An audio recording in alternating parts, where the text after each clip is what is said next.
Hi everyone, I'm Catherine, the artist behind Bigelow Fine Arts. My adventure into the Enchanted Forest continues, and I am inviting you to come along and join me. I have my map and artifacts with me, and am coloring my way through the forest. My supplies have been made ready for this long adventure to seek the mystery in the castle at the center of the Enchanted Forest. If you are up for the adventure, grab your gear and let's begin this journey together. Phew! How did that background day go for you? My arm is tired, and I don't want to see any blue for a while. I'm glad to be mostly done with that. There might be a couple little spots between the leaves that I might have missed, but I can fill those in if I notice them. I'm coming back to this little tree, and I'm going to work on building up the color in the leaves first and see where I get after that. I'd like to get the leaves and trunk finished, then I can move on to the big tree, and that will mostly finish the big stuff on one side of the spread. From there I will work up the other half to look similar, but I will make some changes to give it its own character as well. I'm coming in with the hooker's green again and building up another layer. In this case, I am making the color darker towards the tip with the hooker's green, as I will be coming in later with the darker green for the base of the leaves, so I might as well get the tip where I want it now. I am using medium pressure at the tip and releasing the pressure as I get to the middle of the leaf. I am barely touching the base of the leaf at all. And on some of these smaller leaves, that is a very fine distinction that I am not going to worry about if I go over.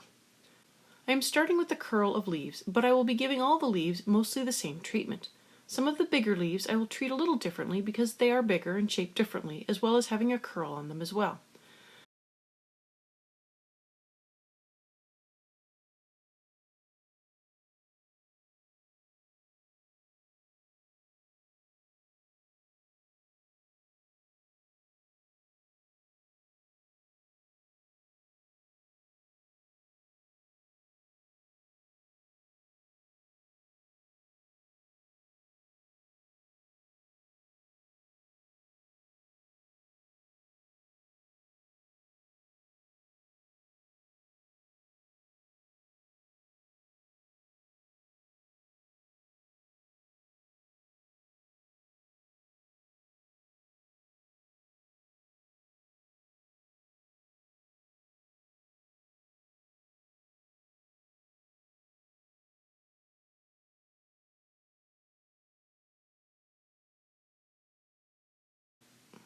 The long, thin leaves get a darker tip. These shorter, fat leaves are getting more of the color to one side of the vein.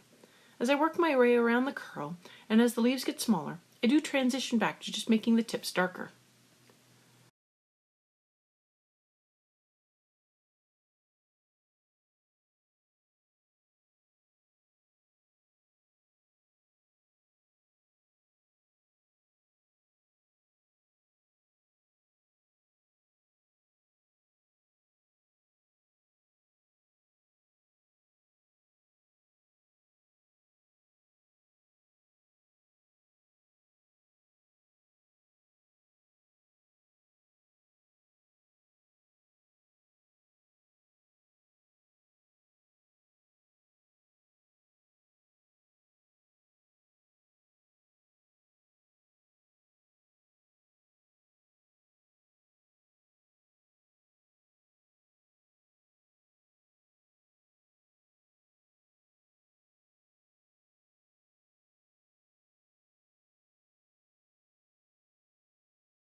On the larger leaves with the curl, I give the whole leaf another light layer as needed, as I want to make sure I have good coverage.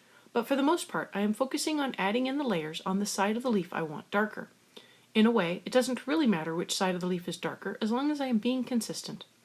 I pick a side that I assume would be further from the light source, which is the right side of the page, and I add more layers to that side of the leaf and a little more at the base.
Once I think I have them where I want them, I can come in with the deep cobalt green and begin to really darken up the shadows and blend things together. The small leaves work up quick. I give the darker side a layer of the cobalt green and a little extra near the rib. That is it. As they get bigger, I make sure that when I add more along the rib, that I am being more mindful of the blend, as I don't want a harsh line. I want the color to make a smooth gradient from the rib to the edge of the leaf. If I need to bring in more Hooker's green to make that happen, I will do that. Or if I just need to go back over the area, I will. Whatever it takes to get the blend smoother is what I do at that moment. Every leaf is a little different, and sometimes I didn't put down enough hooker's green, and that is why the cobalt green ends up looking harsh when I put it down. Or maybe I just used a little too much pressure along the side of the rib and I need to add another lighter layer beside it to smooth it out. Play around with things and see what works best for your pencils in your particular style. I have a light hand, but sometimes when I am adding in shadows, I can come in a little heavier than I mean to, especially when I already have color down on the paper and I know I can go darker. Sometimes I just go a little too dark right off the bat. The larger leaves aren't really worked up any differently than from the smaller leaves. I just have more leaf surface on the shadow side to deal with. I also have an undercurl on some of them that I will need to fill in as well. I again want to make sure I am putting in more layers near the rib and easing off the layers as I get closer to the edge. Some leaves appear to be curling up and others down, so I try to take that into account when I am working on them.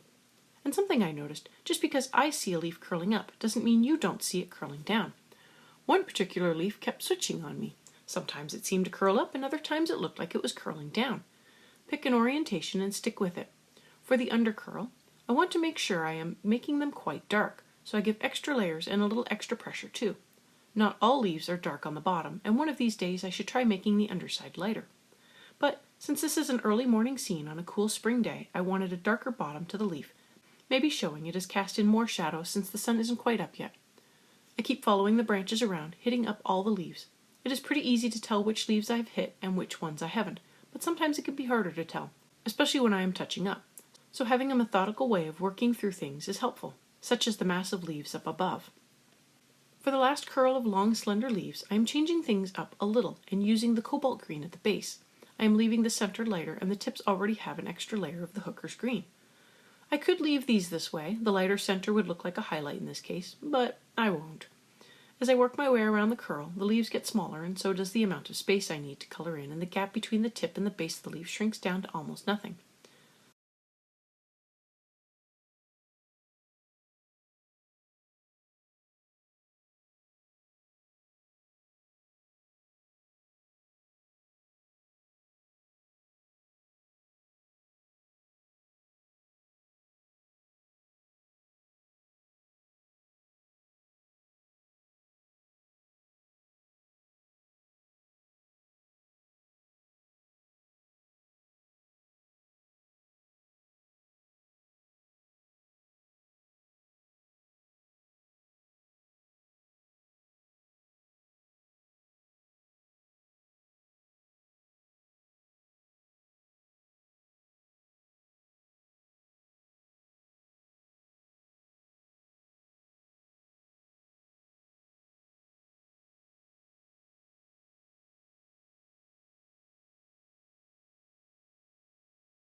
Now that I have the leaves all filled in, I could leave them this way, but I wanted to add in a lighter green on that highlight part because I just can't leave things alone.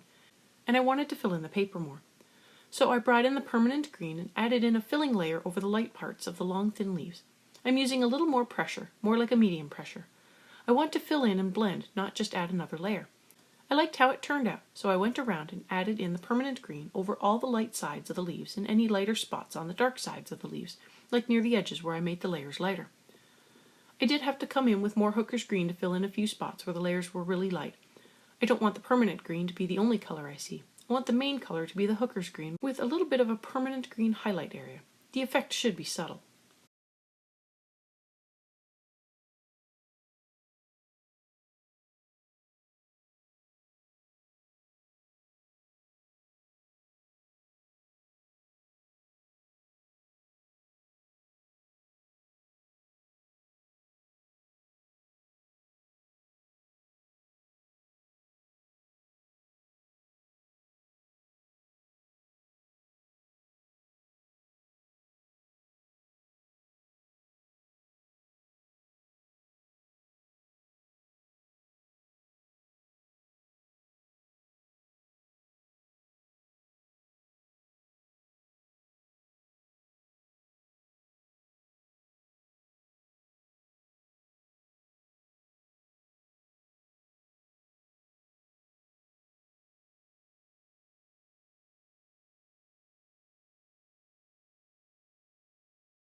Now that the leaves are at a good point, I want to work on the trunk, starting with sepia for the shadows.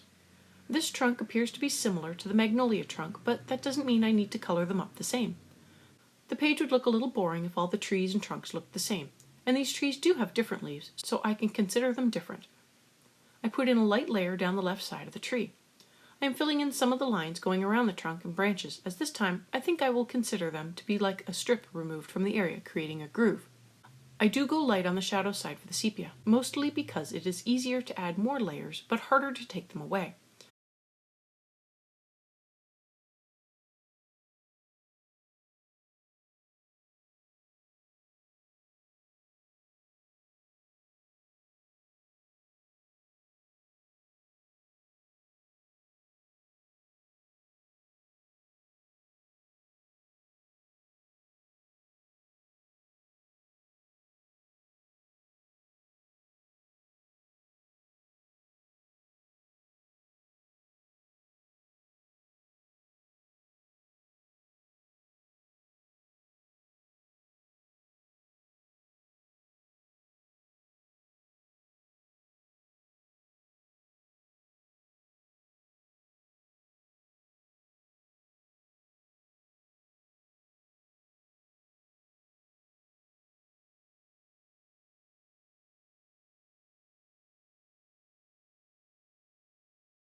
It looks dark against the white of the paper, but as I add in the walnut brown to begin filling in the trunk and branches, the sepia will fade away. I'm also going in light with the walnut brown as I want to build up the color. I can build up more layers in the shadowed areas, but more importantly, I want to avoid the area I lined off for the early morning sunbeams. These are fast becoming a pain in the butt as I constantly forget that I put them there. These are, of course, totally optional, but as I fill in around them, they do look really cool. I did fill in the sunbeam part of this trunk with the warm gray too, just to see how it would look. But so far, this is the only part of the sunbeam I have purposely filled in.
After filling in the sunbeam portion of the trunk, I added in another layer of walnut brown to the root portion, then went over it with the warm gray too. I have been using this gray to blend out my dark brown to prevent things from getting too dark with added layers, and I like how it has been looking. I can always go back over it with more walnut brown and sepia to get the colors and shadows where I want them. I do that with this little root portion, coming back in with more walnut brown, then more gray to build up the color. This is like a little test area to let me know what the rest of the trunk will need and the process to get there.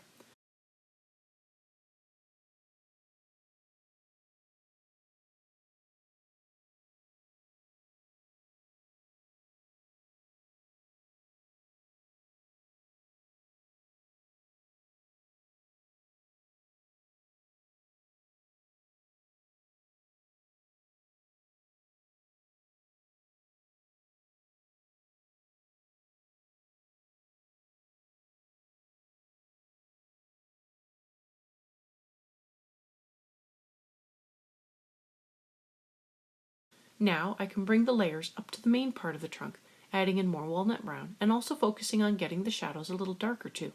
I will then blend it out with the gray. Something I learned while working on this page and having a protective sheet under my hand was that while the sheet protected my hand, if I allowed it to move around under my hand, it still smeared the color pencil around. So I now make sure to hold the sheet in place and move the sheet as needed by lifting and moving. I normally tape a sheet over part of my work, but as I am moving around a lot more with these colored pages than I was with smaller pieces, this doesn't work as well. Glassine is nice to place over my work, but it does smear a little too. Not nearly as much as regular printer paper, but it does seem to smear to a small degree. I noticed the paper smearing because there was colored pencil smeared down the back of the sheet. I also noticed that some of my sky up near the leaves had a green tint to it, and since I'm sure I didn't color the sky green, it had to either come from the sheet, my hand, or both. So beware of color transfer from unlikely places. I'm going to go through back and forth between the walnut brown and gray to get this trunk finished off. This trunk is ending up darker than the magnolia trunk and different from the lichen trunk. This is giving my forest some variation, which is exactly what I was looking for. I am going to be stopping here for today. I hope you colored along with me and found this helpful. Thanks for joining in with me on this adventure through the Enchanted Forest. Let me know below or on social media if you liked this journey. I'd love to know what you think. I'm on Twitter, Instagram, MeWe, and Patreon. Patreon has a short write-up, my palettes, and a list of the timestamps that I made available for everyone. If you have any questions or page requests, please leave them below or reach out to me on social media. I put in a list of chapter breaks in the show notes, as well as a list of equipment I like to use. If you use any of my affiliate links, it really helps me out without costing you a thing. I want to thank you all so much for coming along and joining in with me on this coloring journey. I appreciate all my subscribers and look forward to more of you joining in and coloring along with me. Please like, share, and subscribe to help that happen. Until next time, happy coloring!